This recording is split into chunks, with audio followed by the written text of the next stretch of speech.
Welcome to another edition of the Basketball Teacher Podcast. Our mission is to bring you discussions on a wide array of topics in the coaching world to grow players on and off the court. You can connect with us on YouTube, Facebook, and Twitter, and also reach us directly through email at basketballteacherpodcast@gmail.com. Now, here's your host, Coach Mike Hernandez. Welcome back, everyone. Thank you so much for joining us here for another episode. As always, thank you for your support, the positive messages you guys have not only left me personally, but have left on the podcast, social media as well. I say it every time, but thank you so much. We couldn't do this without your support, so thank you again. Today's episode is going to be about the 2-free zone. It's one of the most common zones out there, and that brings its own unique challenges when it comes to running it and when it comes to implementing it. We all have exposure with it. We all know how it goes, and it's really effective, but there's so much knowledge about the 2-free zone out there that it also brings its own challenges when it comes to implementing it right. And it has a very unique place, I think, in our basketball landscape for sure. So in our conversation today, we're going to discuss not only the implementation and the refining of it, but also how to run it effectively when opposing coaches are ready for it. Because as we know, many coaches are familiar themselves with the 2-free zone and maybe run it themselves as well. So my guest today is going to discuss the way he implements the 2-free zone, and we're going to have a great discussion about it today. So joining me today is Coach Connor Williams. Coach, pleasure to have you. How are you today? I'm good. Thank you for having me. I'm excited to get to talk to you a little bit about the 2-3 zone and how we do it down here in the Panhandle of Florida. Yeah, excited to see what that looks like over there for sure. So Coach, let's go ahead and get started with your basketball journey. Where's the game taking you? Where's your coaching journey taking you? And where are you at right now? So I am at Central School, which is a K-12 in the Panhandle of Florida. We are just outside of Pensacola. This is my first season here. Lucky me, I get to indulge in my first season as a head coach during a COVID year, and also a first-year teacher. The game, I've been around it my entire life. I've experienced Final Fours, championships, state runner-ups.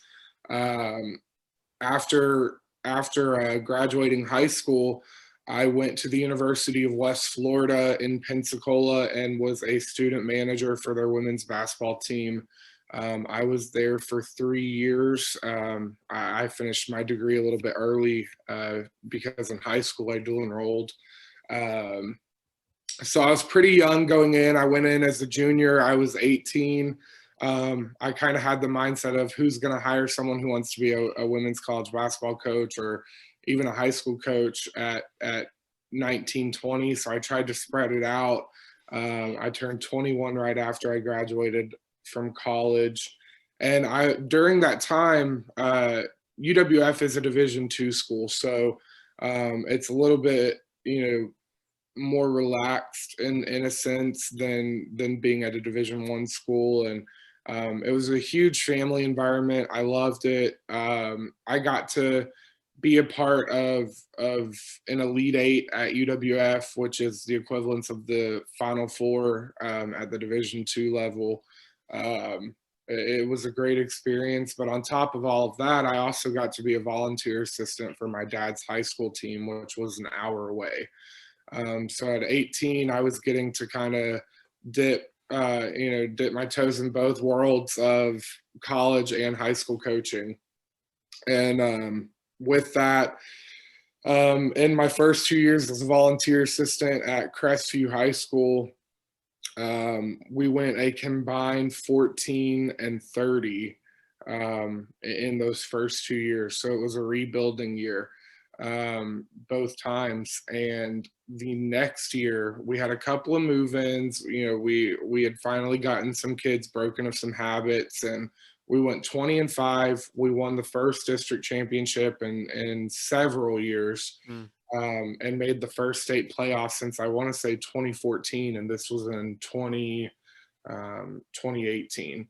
So I had a big turnaround. I was officially the head JV coach, head freshman coach, and then the assistant varsity coach. I was no longer a volunteer. That was my last year at UWF. And then I continued at Crestview for 1 year after I graduated. I was a substitute teacher, kind of got to work when I wanted, and then I always did basketball every day. I ran an AAU program. I was big in the AAU world as well during all of this. In my summers, I worked with a program called Northwest Florida Dream. I was an assistant coach with them for a season. Then the next season, I had my own team through that program. And then my last year of doing AAU, well, my last 2 years, I created my own AAU organization out of the town that I lived in, specifically to help my high school team, and get those kids more involved, playing year round and experiencing teams bigger than just the Panhandle. The Panhandle is a heavy football area, so trying to get basketball as a priority is a tough challenge sometimes. Yeah. It's really interesting, especially regionally. Some sports are just king in some areas, and you kind of have to fight a little bit to get basketball its recognition. Then you go to some areas, and then basketball is king, and that brings its own unique opportunities and challenges for sure. And speaking of which, these unique challenges, you mentioned how you are at Central School now. First year as a head coach, and what a year to start as a first year head coach there in 2020. So talk to us about that experience of taking over a program and kind of the uncertainty that brought taking over a program right in the middle of 2020 going into 2021. What was it like when you first got hired? What was the process navigating through that and the season as well? So after, I guess I'll backtrack, kind of getting up to Central School, because it's kind of a unique story. Mm-hmm. I was at Crestview. I finished the Crestview season for 2019, 2020. And then after I had an interesting thing, working with my dad. I kind of went to him and said, I think I need to find something bigger. I think that working for my dad was kind of a safety net and like that comfort zone of, okay, even if I screw up, he's going to have my back. And so I wanted to find a challenge, and I wanted to find something that if I screwed up, then it's on me. It's not, my dad will help fix it or whatever could be done in that situation. So I went to Gulf Coast State College as kind of an assistant in a weird kind of capacity with COVID. They had a new head coach, Kayla Petrie, who is a phenomenal individual. She's from Texas. She was at South Plains before coming to Gulf Coast. Just a phenomenal person. I met her, over Zoom, and just a great mentor and friend. So I went over there to learn from her, to grow, and to, help coach at Gulf Coast, which is a nationally recognized women's basketball program. And with COVID and the price of living in Panama City, it just did not, it wasn't feasible. I made it work for about 5 months, and then we kind of had to reevaluate. And it was tough because, being at the college game is what my goal and dream is. And to be 22 and kind of experiencing that was amazing. And then reality kind of sets in, and you're like, okay, this isn't maybe where I'm meant to be right now.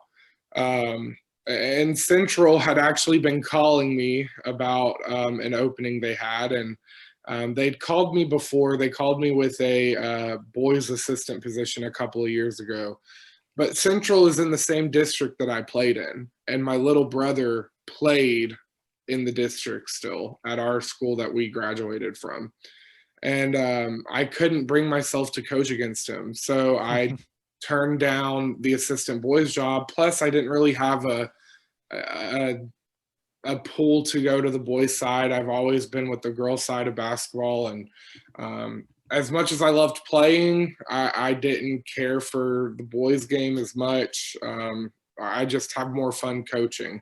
on the girls' side. And I've coached a boys AAU team, so I kind of got that experience. And I was happy where I was on the girls' side. Well, even after denying them on the boys' job a couple of years ago, they called me again, asked me if I would be interested in the girls' basketball job. And I said, absolutely not. I'm at Gulf Coast. This is where I want to be. And I let it go, didn't hear anything for a couple of weeks. Then they called back. And I said no again. And then it kind of hit like 2 days later. I was like, maybe I need to call them back. So gave him a call. I told him I'm not applying. I'm just going to come have a conversation with you guys and kind of see what the deal is. Because it was a big thing. It was kind of like, this school's about an hour and 10 minutes from my dad's school. So I would be on my own. I'd be, a head coach, but I'd be coaching against my alma mater. People that I still care about. There's still kids there that I knew when I was in school, even though that was 6 years ago. And, being a K-12, it's kind of a weird situation. Like the upcoming seniors that will be there next year were fifth graders when I was a junior. So they were sixth graders my senior year, which is kind of just crazy.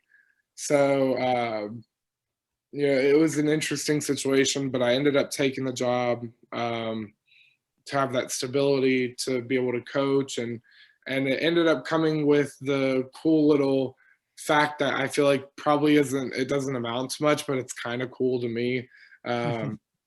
Being the youngest head coach in the state of Florida, that was kind of just a cool thing. I've accomplished a lot at a young age. I'm happy about that because that's what I strove to do. Like I wanted to be, more than what was typically coming out of the school that I went to. It was a very rural school, a lot of poverty, but most kids there either went to a technical school, which is great, and some got really good jobs, or some didn't go to school. They did, family stuff, but I didn't want to just stay around that town, and that's what most people do there. So I wanted to get out and be something a little bit bigger. Yeah, sometimes you just have to kind of take that leap and kind of Yeah. make that jump, and then the situation might not always be the ideal one or the one you have mapped out in the scenario, but then sometimes you just jump into it, get into it, and next thing you know, you're just there and doing the best you can, for sure. Totally Yeah, get that. it definitely has been a year. Getting to Central. At first, the conversation was, are we even going to get to play basketball? Mm-hmm. Volleyball had a very condensed season. Their season was literally played in about 4 weeks. So it was, games back to back to back. If you were going to schedule an 18-game schedule, you were playing multiple matches a week. Like these kids were exhausted. So it was kind of interesting to see that, and then to bleed into basketball. And at a 1A school, in our entire school, we've got probably less than 700 kids, and that's K-12. So, we're talking graduation only lasts about 20 minutes. Yeah. That's how it was when I was in school. I was one of 35 in my graduating class. So Wow. everyone knows everyone, and it's one big family. Not always happy, but sometimes it is. Yeah. But getting there, just kind of seeing how everything was going to work. I knew this season was going to come with challenges, and as long as we could avoid COVID, I felt like we were going to be okay. And I didn't know how realistic that was going to be. I certainly didn't think that I would be the reason. We kind of have to stop at some point, which we'll, I guess, touch on a little bit. But it was exciting. It was cool to get a new group that was overall very young, which to me was kind of a good sign of teaching. If they had bad habits, it's easier to, I feel like, break if they're younger. And also kind of meant that I could mold them into what I want them to be or the systems that I want to run. So I was really excited about that. Something really interesting about the school is that I had a junior say this to me, and it kind of broke my heart, but it was kind of cool for me to kind of in my head know what my plan was.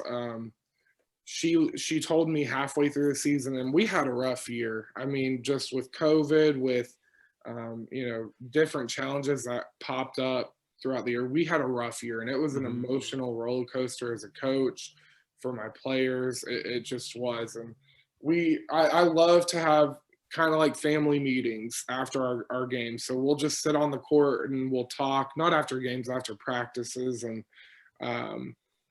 we'll sit on the court, talk. I open the floor for players to talk, and then us as coaches will talk. And sometimes it's not a great talk. Sometimes it's a stern, we got to get our stuff together, or we're just chatting. And after having a stern talk, I had a junior look at me and say, "Coach, do you realize that we haven't played for the same head coach every year since we were in 7th grade?" And that hit me big. I was like, wow, because I played for the same coach from when I was in 6th grade and just moved to Paxton High School.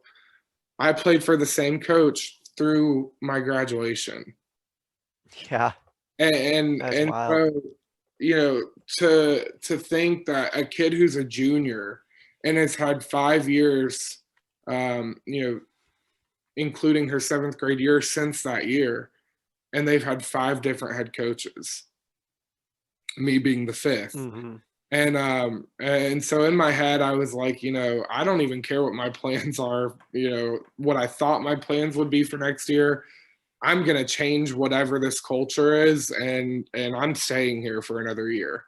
I think that we're going to be really good next year anyway. And that's not to say that's the only reason I'm staying. But these kids are just something else. They pulled on the right heartstrings to get They got you. Yeah, they did. It's like I'm wrapped around their finger at this point. Like, I just love them. They're great kids, and I hate that they've been dealt, crappy cards. And I knew we weren't going to be the most talented team coming into this. I mean, when you go 5-22, it doesn't really matter how hard of a schedule you play. It kind of speaks for itself that you may not have been at the point. It's not that you're not talented, you're just not ready for the competition you're playing. Mm-hmm. And so I felt like that was the case. And so coming in, I liked the schedule we had. We had a couple games that, you can kind of look at, and on paper you'd say, all right, these are guaranteed losses, but we're going to come in here and we're going to try to pull off the upset. And we got very close to doing it one time. We had we've got 2 7A schools around us, and they're both about 15 minutes away, and one of them beat us by 30. Yeah. And that was expected. I mean, they have a kid who I've been coaching against her in AAU basketball for the last 4 years. She's a stud. She's actually going to play at Florida Southwestern Junior College. I think that's the official name of it. But she's a great kid. And so I knew we'd face her. It would be tough. It would not go in my way. At the 1A level, a post player can average from 5'7" to 6 foot if you're lucky. So most of my post players are 5'7" to 5'9", 5'10". And this kid at this other school was a solid 6 foot, strong as can be, just a player you don't see in this area every day. Yeah. And, so we go in there, we lose by 30, but the next night we play their rival, which is, we're kind of in like a triangle, all 15 minutes apart. And we play the other school. The other school has beaten the team that beat us by 30. So I'm kind of expecting like this is not going to be pretty. And we come out there, and my team is a completely different team. Our defense was immaculate. Like when Nice. I wouldn't say that, lightly, like my kids came out and played 1,000%. Like it was the most beautiful high school basketball I've been a part of in a while. And we got down by 8 or 9 in the third quarter. And that was the biggest lead change that we had. And we fought back, we battled back, and with 2 minutes to go, the game's tied. And, this team has twins that are both 6 foot tall, 6'1", 6'2", and the twins are killing us, but we're shutting the guards down great. And, we play through the buzzer, end up losing by 5, but I freaking felt like we won a huge game. Sure. Because, to have a team that beat you by 30 and then this team coming in beat them by 12, you're kind of like, all right, we can expect a 45-point loss and for this clock to be running at the halftime. But, we came out there, we played just phenomenal. I mean, that was a game that really got me excited, and not to jump ahead into our conversation, but got me excited about our 2-3 zone because we played a lot of man. We liked to try to control the tempo, and our 2-3 zone kind of acted as our secret weapon of controlling the tempo. And it's a very integral part of the 1A basketball world. Not as much in the big schools. They kind of play faster, and just they'll hit you with a 1-2-2 in a half court or a 3-quarter court. But other than that, they're going full on man. And so our 2-3 zone kind of slowed that game down for us and gave us a chance. And the only thing that it kind of hurt was on some of our rotations and how I teach our rotations. We kind of let the ball drop with their 2 twin post players. But, overall, I was extremely proud of how we handled that game. And that was a moment of realization for me that I'm on the right track. These kids are on the right track, and we can be something special when we put all of the pieces together. 100%. Sometimes it just takes one of those games to make you realize, like, okay, I'm where I need to be. Things are going where I need them to be, and I'm right in the right spot for sure. And it's awesome to have those moments. And as you kind of alluded to, perhaps part of that success can be attributed to a 2-3 zone. So I want to talk to you about what do you like about the 2-3 zone? Is it something specific to this particular team that you have, or is it something in general that you like to run? Can you talk us about the philosophy behind why you like running the 2-3?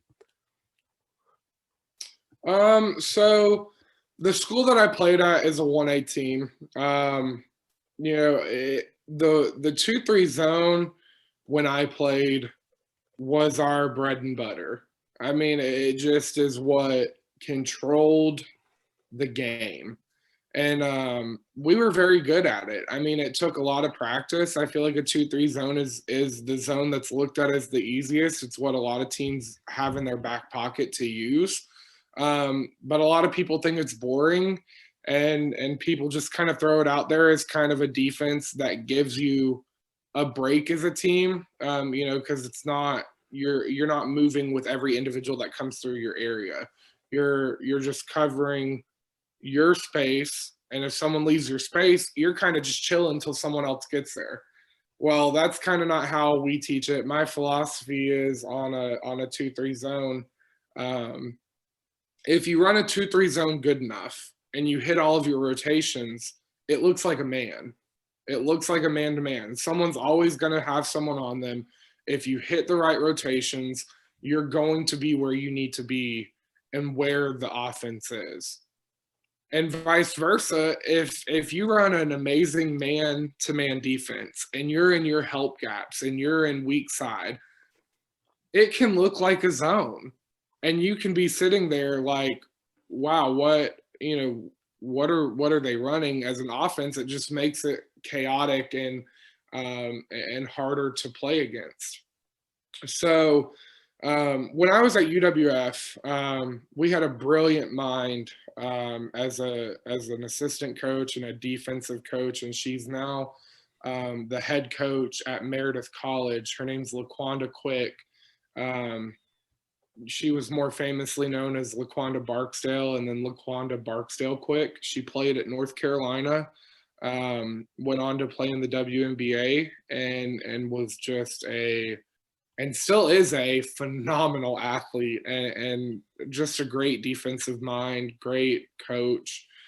When she took over kind of the defensive principles with us at UWF, she brought in what was called or referred to as the Amoeba 2-3 defense. And with an Amoeba, you kind of teach it different. You kind of have to break it down into teaching the bottom row and teaching the top row as two complete different entities, because they work so separate and then they come together in unison. And that's kind of the look that we were going for. However, I tweaked it a little bit for her because, when you get, I feel like every coach does this at the high school level. When you get a play or you get an idea from a college, you have to tweak it to your high school team. Sure. Because you don't have college minds on your team. A college team, and this was one thing that was hard to realize, being with college teams from the time I was 18 to 22. College teams get to pick their athletes. Yep. You get to hand pick the best of the best. And in high school, you don't get to do that. Mm-hmm. You're kind of given what you got, and depending on the school, some schools have to beg kids to come try out. Meanwhile, I had the biggest tryout this school's ever had in my first year, which was a nightmare. However, I appreciated it. Having that many kids that want to get involved is amazing, but when you have 54 trying out and you've only got, at the time I wanted only 25 between a JV and varsity, I ended up keeping 35 and had a freshman team. And my freshman team was literally 6th graders, 7th graders, and 2 8th graders. So the perk and the downfall of being at a K-12 is you have, young kids everywhere. I had 2 8th graders that I pulled up to my varsity for our district tournament, and they played significant minutes. My 8th grade class is going to be great. I really, I don't want to put the cart before the horse, but if I can't get that group to a Final Four before they graduate, I did something wrong. That's just kind of how I feel. No pressure. Yeah, right. Like I'll set that bar high. But so with the 2-3 zone, for us, our biggest thing is we like to control the tempo of the game. As in the mindset of me as a coach, on paper, if we're not supposed to win a game, if we control the tempo, if this team likes to play fast and we slow it down, we have a better shot at stopping them. And it kind of increases your potential to win the game. We saw it with the game against Milton where we lose by 5 and we potentially could have lost by 45. Just kind of controlling the tempo of the game, forcing the offense to do something they're not very comfortable with, and then going from there. It gets tricky with the 1A side, of playing, because the 1A league uses a 2-3 zone day in and day out. So you have to get creative with it. We do a couple of different looks out of our 2-3 zone. But the rotations that we hit, I still taught it as our front line. We divided if you can picture a half court, we took the free throw line and extended it all the way to the sidelines. And then you just draw a line straight up the middle of the court. That top half, each person of the top line of the 2-3 has one of those sides. And those are their areas. Now, where that can kind of get skewed is, if there's a deep pass on the side and the top goes out to help, we rotate in a tandem. So instead of calling mine an Amoeba 2-3, I called mine a tandem 2-3. When one side of a string goes out, the other goes in. And when, you work on a string, it's like if I tied a rope to both of you, when one goes out, the other's going in because you're not fighting against each other. So there was someone always at the free throw line. Yeah. It kind of just worked in our favor. That's, kind of your help side, if you will, of the top line of the 2-3 zone. From there, when you draw that line at the free throw line to the sidelines, everything below is the bottom row. The middleman is obviously going to have the 3-second lane. They are in charge of everything from the free throw line down. So if the ball gets into the free throw line, it is the middleman's job to step up to the free throw line, guard that one-on-one. But what the wings do on the bottom row is instead of staying out, they're collapsing to the block. So they're working on a string as well. And it's kind of like the middleman is tied at the middle point of that string and the two wings are on each end. And if one wing goes out, the middle's going to shift over to the block. But that's as far as they're going to go out. Okay. And vice versa. So if the middle goes up to the free throw line, those two wings pinch in on the bottom so that we're not getting any backdoor cuts. Because what we don't want is a high percentage shot on our missed rotation. So a backdoor is obviously a higher percentage than a three-pointer. So we'll risk the three-pointer. If they kick it out in the corner, have at it. I mean, if you make your first one and then you miss your next 5, good for you. But until they prove to us that that's the wrong rotation, we kind of keep our rotation the same. When I run a man-to-man, I run a pack line defense. So we use that 3-point line to contain our defensive movement. And I kind of do the same thing with our 2-3 zone. One thing that I've seen in a 2-3 zone when I was in high school is kids gamble a lot in it because it does feel like a very stagnant defense.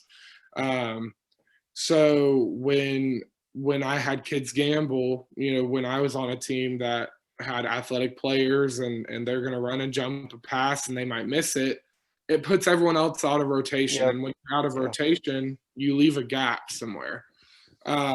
So I teach, we're not going to gamble. If we're going to get the ball, we're going to just steal it right here. If they want to make the craziest passes possible, at the volleyball line, so be it. Now that philosophy changes if we're trying to get the ball quickly, if we're, down 2 or 3 and there's a minute or so on the game left. But other than that, we're staying very disciplined on defense. I don't like gambling on it. I don't like us to go crazy. We just have to stay true to our principles. So that's kind of how we use our basic 2-3. But out of the 2-3, and I'll kind of let us move on into another question or however you want to phrase it. But we have 2 different looks that we go. We have a traditional 2-3 that we run. We've got our 2-4 series, which is a 2-3 zone. And then we've got our 2-5 series, which is also a 2-3 zone. So we have a couple of different looks that we like to throw at people.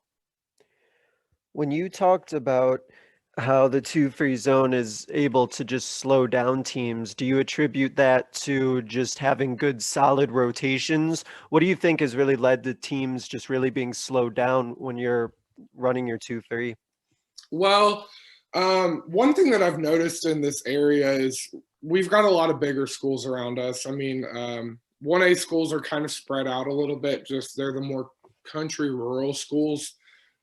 So being around the beach, you'll have schools that are 2,000 students, and that's who you can play against. And it kind of helps us out seeing different looks because the 1A league spreads from here in the Panhandle all the way down to right north of Tampa. And once you hit that Gainesville area, basketball changes. Like in the state of Florida, there is a divide in how people play. And it really changes at the Gainesville area south versus from Jacksonville to Pensacola. Basketball just kind of is different in different regions. But up here, people like to play fast. And when I say play fast, I mean they're they're trying to score in transition almost every time they come down the court. One thing that I've noticed is those teams that like to score in transition, if you can get them to have to run their half-court offensive set, number one, you've already lowered their potential to score by 50%. So if they have to set up a play, you have a greater chance at getting a steal or a stop in some way, shape, or form, whether it be a bad shot and a rebound, or they throw it out of bounds, or they make a mistake somewhere along the way. Then with the 2-3 zone, solid rotations, you might give up a 3 in the corner, but as far as a 3, from the volleyball line area or at the top of the key, we've got that covered. So unless you're a great shooter with a weird depth perception in those corner 3-point shots with no backboard behind you and all of that, you may not get a great 3 look. But if we're able to hit all of our rotations how we're supposed to, our 2-3 zone slows the game down significantly because we play it so tight. And this is kind of what I attribute to that pack line mentality is we play it so tight that we don't gamble on passes. Like the only time I have a kid that run and jumps a pass is if you are 100% without a doubt stealing the ball. And if you don't steal the ball, my kids usually know if they gamble a pass, unless it was one that they, missed by just half a second sooner, unless it's just one of those, and you have to catch me in a really good mood for that. But if you gamble, okay, we'll roll your dice on over to the bench because that's where you're going to be. That's my mentality. We don't gamble. I like to play very disciplined. And if you can't fight that urge to jump that pass, even when you are clearly not the athlete who's going to steal it, you're not going to be on the court. Because to me, gambling puts your team at a disadvantage. If you're going to gamble and you miss more than you make it, you put your team at a disadvantage, and that's selfish basketball. I'm all about us playing as a team. We will play as a team, and we might not be a flashy team, but we're going to get the job done with all 5 people on the court contributing. It's not just going to be one kid runs the show. So that's kind of my mentality is we condense it. We stay disciplined in those rotations. And with those rotations, we'll be able to get a stop a lot sooner, hopefully. And for how we practice it, we're comfortable in it. We can tell if a fast-paced team walks into our gym or we walk into their gym, we're going to run a 2-3 zone if we see that they like to run and gun it up the court. Yeah, change the style of pace, make them adjust to the way that you play, right? Absolutely. And it's fun to do it when we're on the road because, you always walk in, at least we do, we walk into an away game with the mentality that we're already down 10 points. Playing on the road, you just kind of have to know going in, you may get refs that are not on your side. The fans are typically not on your side, and you're in an unfamiliar environment. At our school, if we were to have a dead spot in the court, that we know the ball just bounces differently on that one spot, we're going to know that. So, it's a comfort thing on your own home court. Yeah. So going in as the opposing team, as the away team, we have to get creative in how we, approach it. So if I'm going into Milton High School and I know, Coach Keith Cones did a great job of playing a really chaotic offense, and they played fast pace, if that is the team that we're going into play, I'm going to do whatever I have to do to slow the ball down. So, that's kind of how we look at it with our 2-3 zone. You mentioned this a couple times, a couple points about whether it's the discipline or just maybe just having strong rotations. One of the interesting things about a 2-3 zone is, for better or for worse, it's the type of zone that a lot of players have a lot of experience with at a youth level. Again, that could be a whole nother conversation about running zone at the youth level, but that is something that a lot of players are familiar with. And so I'm curious, when you had your players come to you, did they already have some experience in the 2-3 zone? Were there habits that you kind of had to almost break out of them? Because I feel that coaches might have those experiences where players come in and they think they know how to do a 2-3 zone, but then there almost has to be a little bit of relearning or reteaching on it. So what was that experience like for you? I definitely had to start from the ground up. When I came in, this team was a team that had foot speed in some players, but some players that did not. And there wasn't an adjustment made to not play fast paced when those players were in. Like, you'd have an offensive set going on that they wanted to run. And I made it a point. I actually, and this might, not be something that most coaches would believe in. I made it a point to not watch film from the previous season. I wanted to not see what my players did in the previous year, because in the meeting when I got introduced by the admin to the team, I told them point blank, forget everything you learned. Just forget it, because my system could be so different than how you did it. And the one thing that I guess as a new coach may get under your skin more than anything is having a player look you in the eye and say, well, this is how we did it last year. Yeah, and I've heard that one. Yep. Yeah. And we were having a really rough practice one time. And we had what I call a come to Jesus meeting, to put it in the Southern way. and I kind of flipped my lid. I looked at the team, and I had a kid that said, well, this is how I was taught to do it last year. And I said, well, I'm teaching you to do it a different way. We're not a 5-22 team. And that's why you went 5-22 last year, is you hit rotations that were not working to you as an individual player. And that didn't work for the 5 people on the court. It was very chaotic. They learned to play fast paced, and they tried. I'll give it to them. They tried. And if anything else, they, paid attention to what they were supposed to do. And if that's what they were taught to do, so be it. But I was not teaching it like that. And so I had that come to Jesus meeting of, this is what we're going to do. This is how I'm going to do it. And if you're not going to do it, there's the door. And that kind of got some kids to shut up really quick. And I don't think I heard for the rest of the season that this is how we did it last year. I have one phrase that I use with my team, and if I say it, they know that they really screwed up. And that's a Florida drill. It's a running drill that we do in our conditioning. And I try to not use it during regular season. But if I have to use it during regular season, they know that they're in trouble. So we had that come to Jesus meeting. And it was hard. It was hard as a coach. I've always had kids that were very coachable. And some of these were just really stuck in their ways. And as a coach, one of the mentalities that I had to change was that graduation is going to be my best friend. And as hard as it is to say that, for some coaches, they think it's true.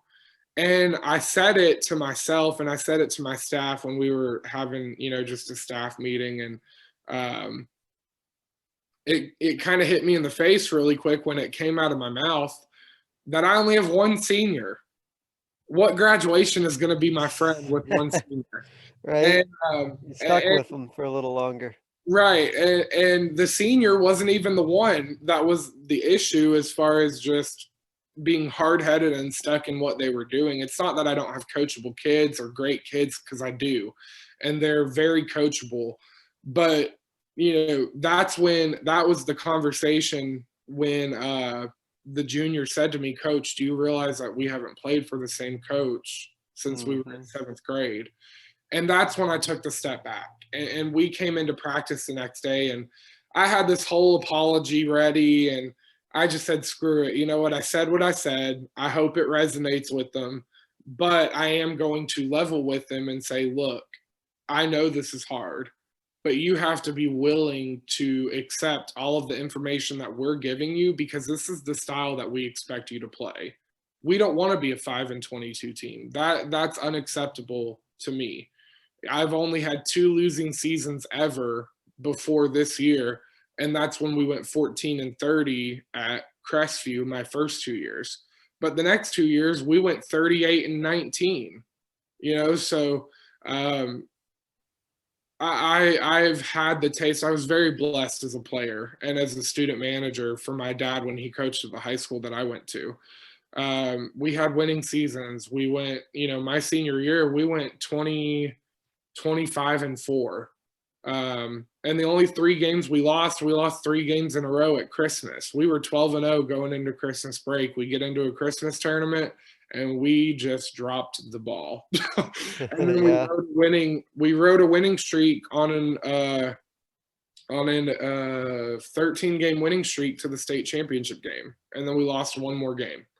So, I was very fortunate. So it was very frustrating coming into this and not seeing that that's the culture for girls basketball at this school. I was just very fortunate, playing. So having to change that mentality and butt heads with the players a little bit to get them to buy into that was tough. But we stripped it all back. We taught it, I kind of took time in teaching the front row versus the back row of the 2-3 zone. And I have a couple of kids that I can stick on the front row or the back row. But you kind of have to know your personnel, I feel like, to do that. You don't want to overload certain kids. So if a player is, someone that can only play on the back row, I'm not going to even attempt to teach them the front row. So that's just kind of how we had to do it. It was a grueling process, but once we got it and understood it, it was kind of magical.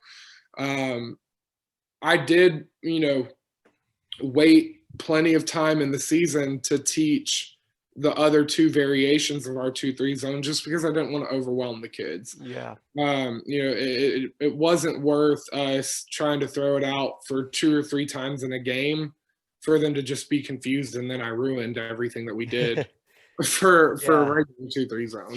Try to master one part of it first. Exactly. Like if we're not good at the original part of the 2-3 zone, there's no way that we were going to be good at the more complicated rotations.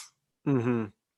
And another thing that kind of to add on to something we talked about with the players, and their own familiarity and perhaps needing to learn or unlearn certain habits with the 2-3, is that so many coaches are familiar with it as well, and typically have, whether it's sets or just things within their offense that they like to automatically go to when a team is running a 2-3 against them. So I wanted to talk to you about that, about what have you seen other teams, and you can speak on this past season if you want. What do they have any go-tos to try and blow up your 2-3 zone? Are there any things that you see that they try to do that you have to kind of counter whatever their counter is?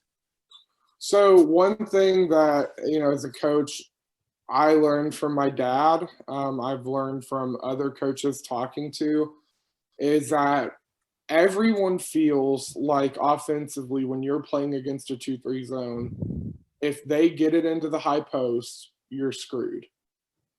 And that mentality, I think, comes from when the ball's in the high post, and if you're running the 2-3 zone like we run it, you don't give up what I feel like other coaches may be afraid of. And I think the mentality is when the ball gets into the high post has so many options as far as where they want to kick the ball out. You can kick it out for a 3 if you have a really good ball fake pass to the right wing, and then you kick it over to the left wing. You've shifted the defense to give that left wing an open 3. That's a fear. If people don't run the 2-3 zone similar to how we do, as far as those 2 wings pinching in if the ball gets at the high post, you give up a backdoor play.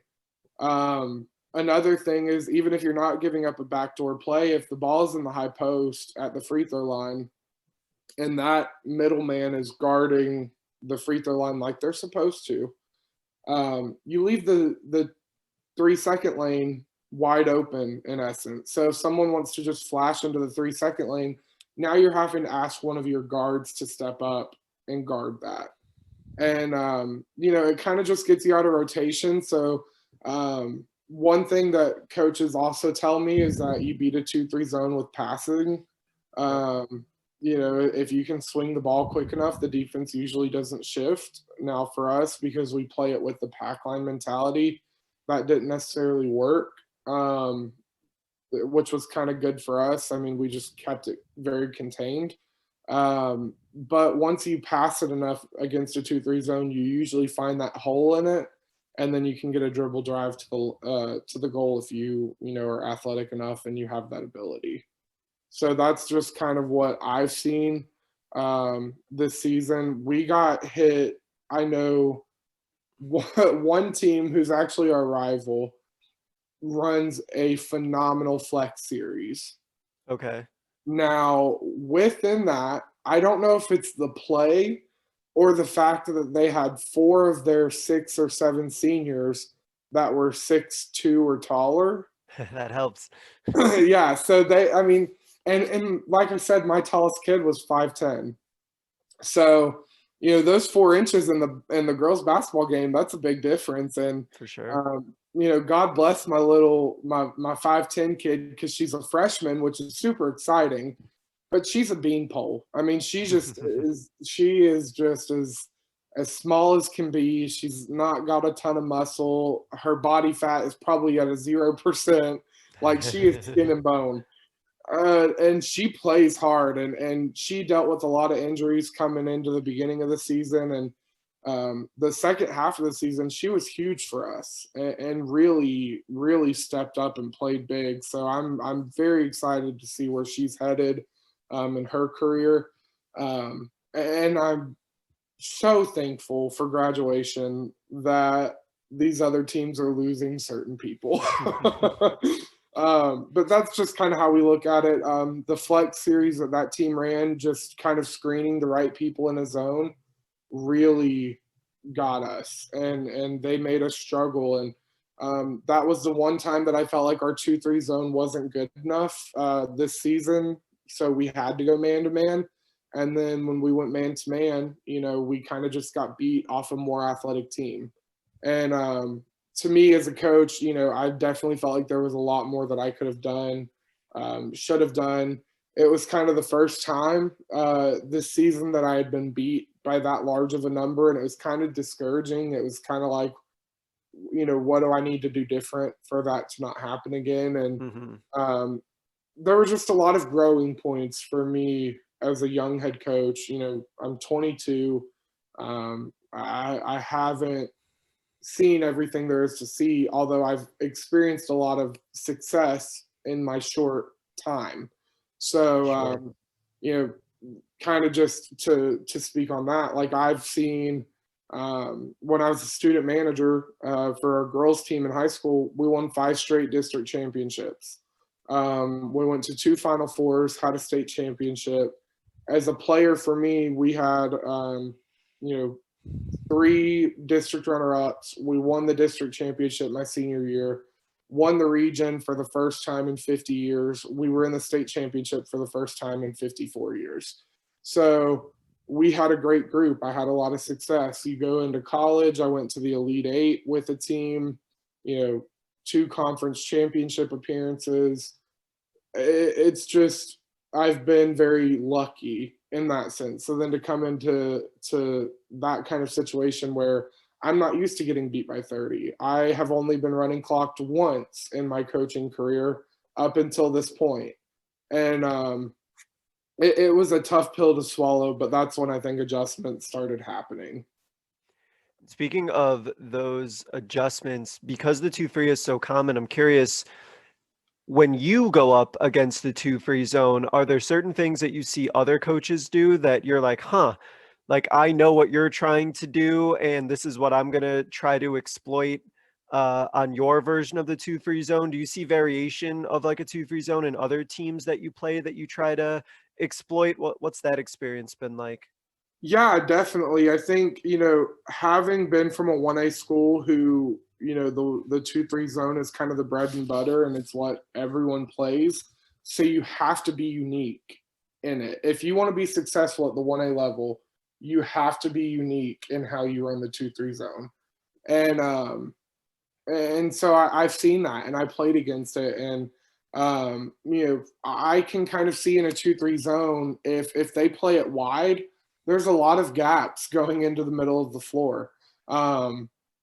So, as a coach, we've ran, it's kind of a daring offense in a 2-3 zone because if they do kind of emulate the pack line principles, they're not leaving the 3-point line.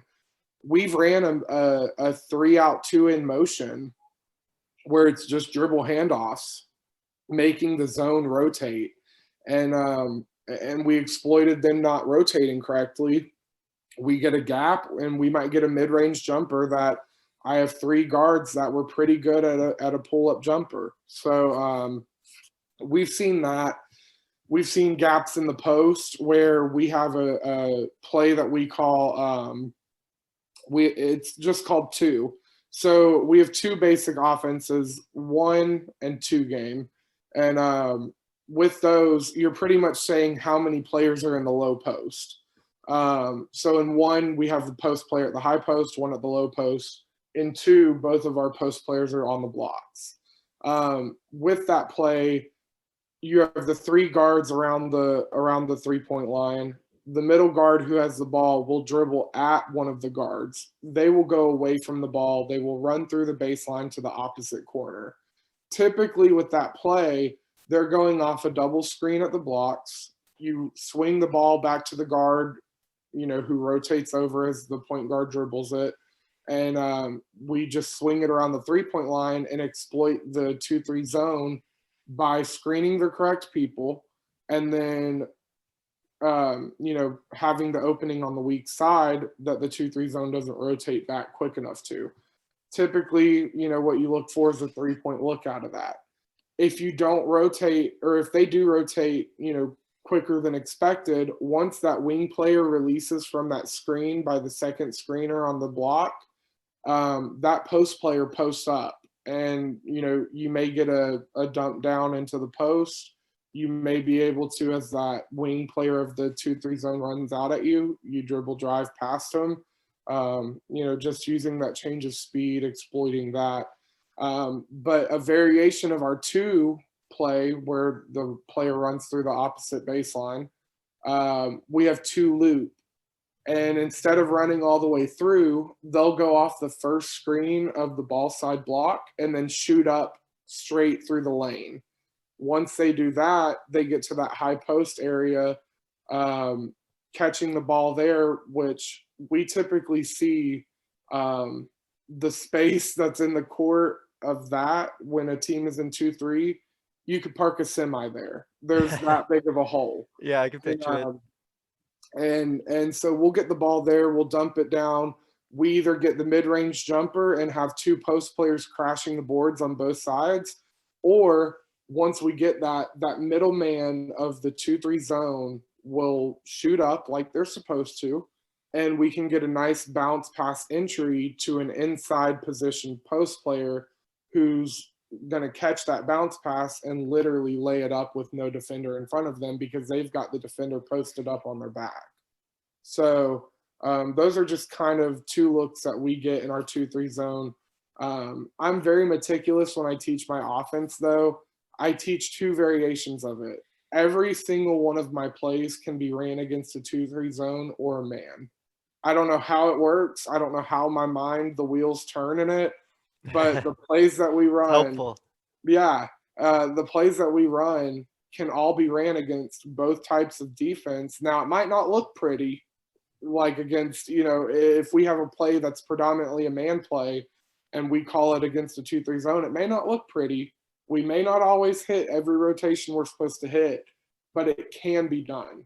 And it's all about telling the players and making sure they understand if we're playing 2 against a zone or a man, they just have to realize who they're screening. And who you screen makes all the difference in that play. So if you're screening the correct person, the play works in a 2-3 zone. If you screen the incorrect person, all right, you're about to get exposed on that play.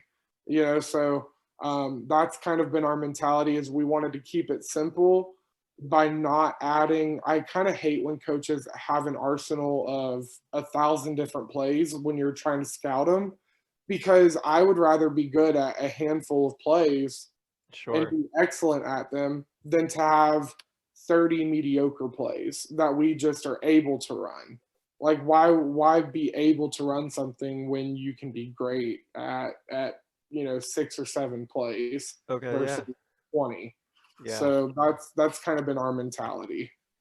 No, that's good. It's good stuff there, Coach. I want to touch on just practice and what you do in a practice setting to refine and just kind of strengthen your 2-3. Is it shell work? Are there certain drills that you do, certain things individually you work? What kind of pieces do you work on in practice to kind of strengthen up your 2-3? So we do a lot of individual work as far as within our drills that we run. It kind of goes back to Laquanda Quick at UWF. Had so many phenomenal defensive drills that I made sure to, keep in my back pocket and be able to use. Part of it was her ability when we broke it down offensively and defensively to the guards and posts. And you work on those different rotations, because whether you kind of want to believe it or not, a guard plays defense differently than a post does. Typically, that guard is going to have more foot speed. They may be a little bit more coordinated as far as their movement. So we kind of recognize that, and we're okay with that. I'm not expecting my post player to be able to do the same thing the guard does. And I think that's one of the problems when you look at a team defensively is some coaches may want to teach a defense to the entirety of the team when certain people on that team aren't going to be able to do it to the same level someone else is. And, I kind of attest that to positionally, a post player is just built different than a guard. They may not have the same ability to turn and run in the same way that the guard does. So we break it down like that. We have a drill called Guard Your Yard, where you put 2 cones on the elbow at the free throw line. You put 2 cones at the jump circle at the half court, and then 2 cones at the opposite elbow line, or opposite elbows at the free throw line. And you have a line of kids with basketballs, and you've got 3 people where those cones are. So you kind of just imagine, at the NBA level, it's easier to do this drill, I feel like, because you've got the jump circles at the free throw lines. So you see that circle. You have to just kind of imagine that jump circle that the half court has. You have that at each free throw line. And that is your yard. And as a defender, you have to push the people from going outside of the cones. So as a defender, my goal is to make the offense move outside of the cones. I don't want them to be able to dribble past me and go through my cones. So defensively, one of the things that we do is we don't teach. I kind of have gotten out of teaching the defensive slide. I hate it. I think foot speed wise, it's not the most friendly. And also that's attested to Laquanda Quick. I teach the defensive push step, whereas instead of, picking up your front foot when you're sliding and planting that and then dragging your back foot, you're using your back foot to push off and go forward. So you'll pick up your front foot and you're literally exploding off your back foot in defense. So with that, you may only cover 6 or 7 more inches, but the amount of space you cover and as quickly as you do it makes all the difference for us. Mm-hmm. So that's definitely been the base of all of our defenses. Instead of doing a defensive slide, we went to the defensive push step. Now, teaching that was about a week worth of pain. Um, it was growing process. it was a rough time. But once we got it, I mean, it was beautiful. Mm-hmm. And that's where we kind of left the basis of our defense was with the push step. And then from the push step, adding it to our 2-3 zone, adding it to our man-to-man. Because instead of, with defensive sliding, if you get beat, you think that you can just slide, and typically you're going to foul them by reaching. If you get beat and you're in a defensive stance and you're trying to slide with them, you're not going to get it. With push stepping, because of how your footwork is, you have to physically turn your hips and sprint. So we work on that. If you get beat on the dribble by push stepping, you've got to physically turn your hips, square yourself, and you've got to take off and sprint until you cut the offense off, and then you're right back into a push step.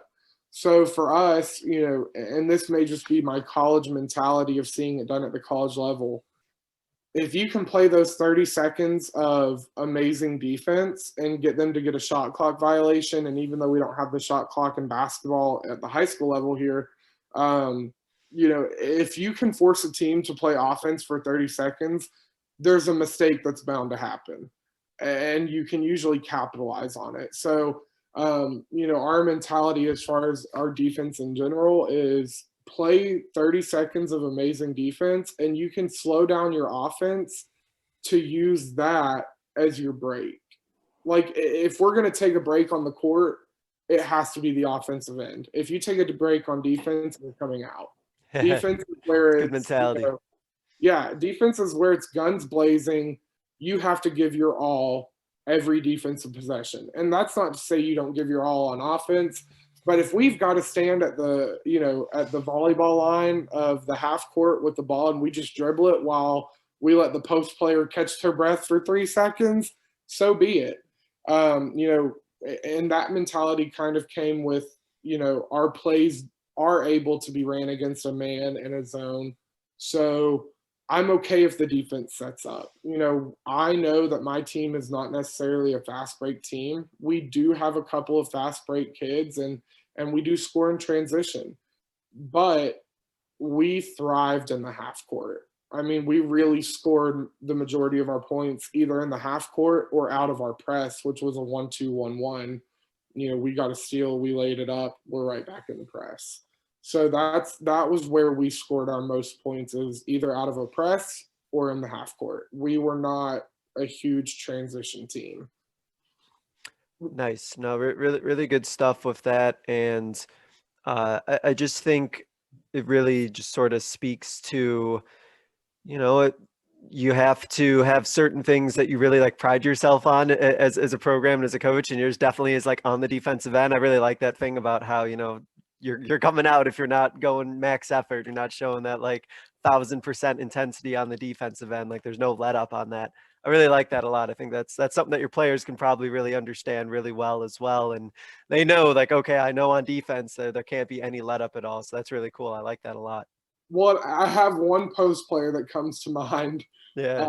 She's a goofy kid. I mean, in a bad situation, like I may be just, grinding on my kids. Like I might be really laying into them in practice, and she'll crack a joke, and it's like one of those kids that you want to be mad that she said something, and it might sound a little smart alecky or anything like that, but when she says it and how she says it, and she means no harm, sure, you just can't help but like laugh, and you're like, crap, like I can't even yell at you guys because she just said that. Like I can't keep my composure as a coach because she made me laugh. And she's one of those kids that she gives it her all. I know she does. But there have been several times on defense that I'm like, I take her out and she comes over and she goes, Coach, it's okay you took me out, but can I ask what I did? And I love that because a kid wants to know what they did wrong or if they did something wrong. They're invested.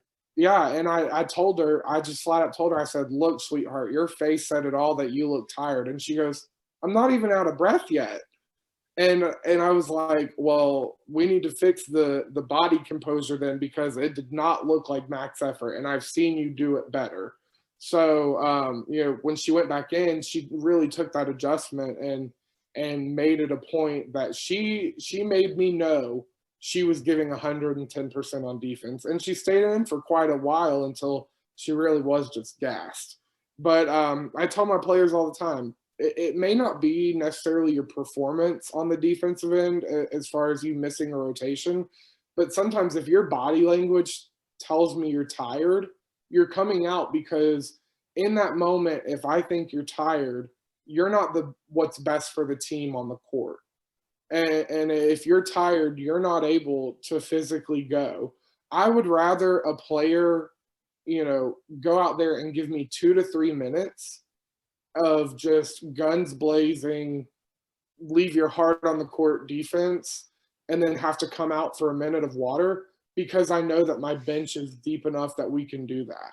Yeah, definitely. So I would rather that and then sub you back in than you to try and play a consecutive 32-minute game, and you realistically can't do that. You can't sustain that.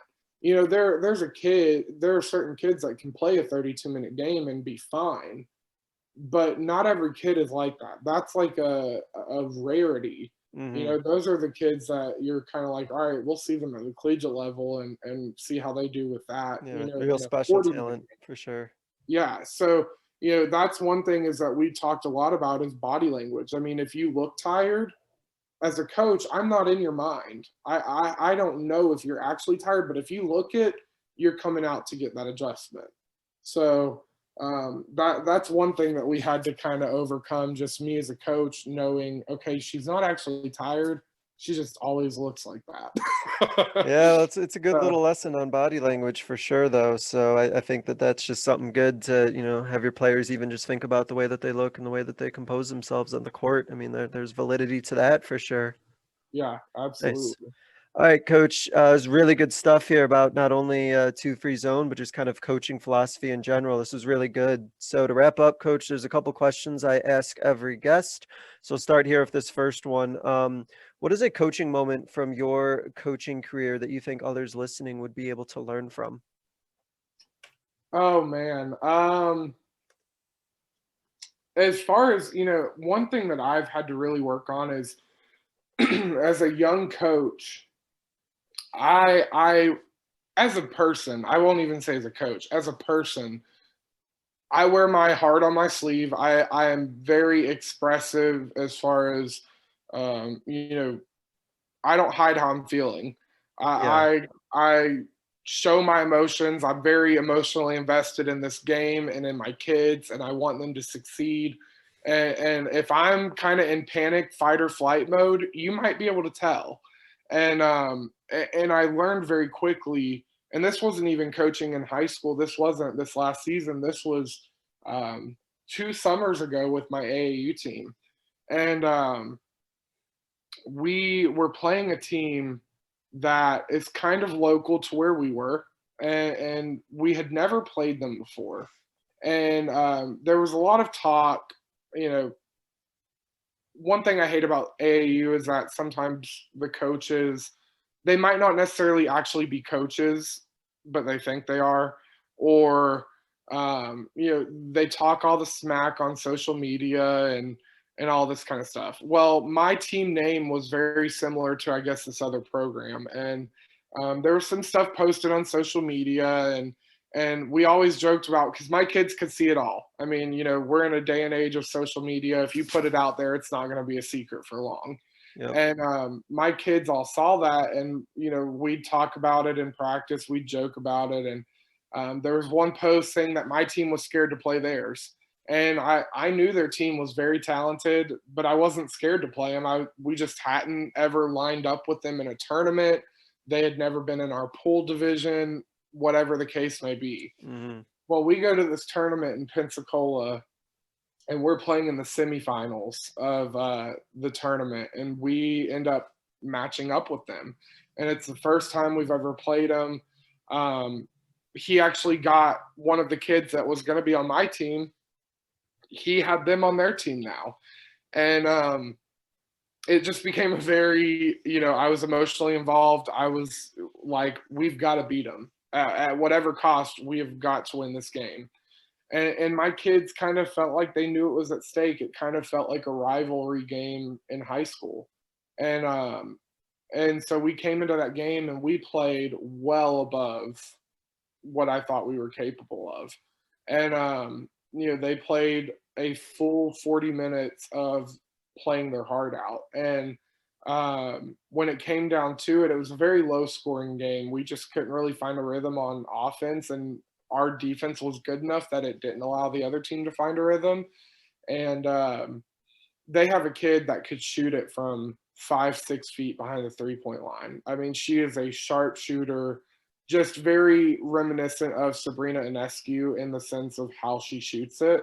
Could come off a screen 3 feet behind the 3-point line and just let it fly, and it's going to go in. Like, if it's coming out of her hand in a certain rhythm, you're done for. And we're playing them. I have a kid foul out with like 10 seconds in regulation, and she's my leading scorer, and the panic sets in, and we're down 2, and we get the ball back. They miss the front end of the 1-and-1, and we're coming down, and a kid goes off of a high post screen, and she makes the shot to put us in overtime. And I freak out. Like, I was like, holy crap. We hung with them, all of that. So my body composure went from panic to excitement. Well, I think some of my players saw the panic and were kind of in that fight or flight mode too, which made them play a little reckless. And so going into the first few minutes of the 5-minute overtime, they played like it, and we found ourselves down 6. So now we have to kind of regroup, and I call a timeout, and I took a second to breathe. I let my assistant, I'm very inclusive with my staff. I love when my staff is able to do what I hope they can do. If I have an assistant, I want them to be able to take over my team if I'm not able to be there. That's just kind of my mentality. I don't have an assistant just to have one. I have one that can do my job better than me if I'm not there. And so my assistant, was talking to the team while I kind of gathered my thoughts. I came over to the timeout, was very calm. I think the team was very receptive of my body language, and it helped them. And we came out, we hit 2 big threes, back-to-back possessions, tie the game again. And then the same kid, we're kind of in the same situation. I have another kid foul out, panic kind of is all over my face. And we have the same kid who sent us into overtime with the ball in her hand with 10 seconds to go. The game is now tied. And she goes off a screen again. She gets deep into the lane. She does a little finger roll layup, gets it to go in, and gets fouled. Nice. So she goes up, makes a free throw. We ended up winning by 3 in overtime off of that, play. And for me, after celebrating with my team, it was kind of the realization, because I very much take stock in how I did as a coach in those situations. That was my first time in overtime in a very close game. And I kind of realized the reality of the situation was that I could have been the reason that my team didn't prosper in that moment. And it was a kind of one of those reevaluating things as a self-evaluation. And I realized very quickly, it kind of flipped the switch from my previous high school season that we had just ended, that my body language directly contributes to how my players feel and perform. And so if I'm very expressive, when they make a mistake, if I sit down like super harshly on the bench and then drop my head, they may see that and feel like they let me down. And girls are very receptive to those emotions, something that I've learned quickly. And they're very much people pleasers. So they want to make sure that I'm happy with what's going on the court. And when I showed that physically that I was disappointed in whatever play, they responded to that. And it wasn't a positive responding. So as a coach, especially in the women's game, in order to be successful, there are times where you can be frustrated, and you may show that, and you might call a timeout, and you might, chew your kids for whatever mistake they did. But you've also got to turn around and hit the positives, and make sure that even if it's a negative thing, you're not hanging on that negative emotion. You've got to go right next to the next play mentality. And that's something that helped me coming into this, new role as a head coach. That next play mentality, I knew we were going to make mistakes. I knew that we weren't going to have a perfect season. That was unrealistic. We were going to have a lot of growing pains. And so the next play mentality is, it's okay if you make mistakes. I'd rather mistakes be in practice, but if they're in the games, we're going to learn from them either way. We're going to break it down in film. We may talk about it at halftime, whatever the case may be, but we have to be next play mentality. And those next play mentality moments also go along with your emotions.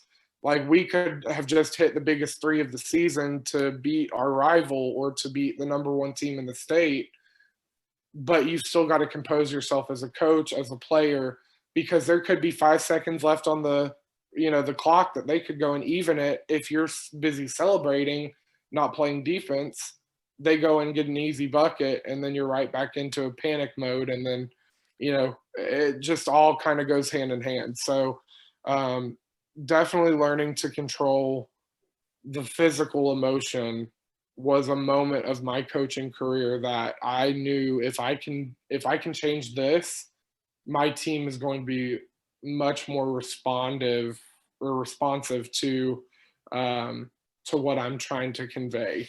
If I can make it more of a positive than dwelling on the crappy play that just happened. Yeah, very, very well put. I really appreciate you sharing that. The emotions and the way a coach acts and reacts to things definitely has an effect on their team for sure. So, no, that was a great moment that you shared. And coach, to wrap up, I give every guest what I call a 60-second soapbox. Feel free to go longer if you wish, for you to get out your closing thought, closing idea, or just your final message that you want to leave the listeners with. So, coach, I'm going to go ahead, open up the floor to you, and you can take it away. All right. Well, for me as a coach, one of the mentalities that I kind of adopted and adopted into my program from the University of West Florida is, it's more than basketball. I want to have the kind of relationship, and it's super important to me now, especially with that junior, giving me that phrase of, we haven't had the same coach since we were in 7th grade. That has been a haunting phrase for me.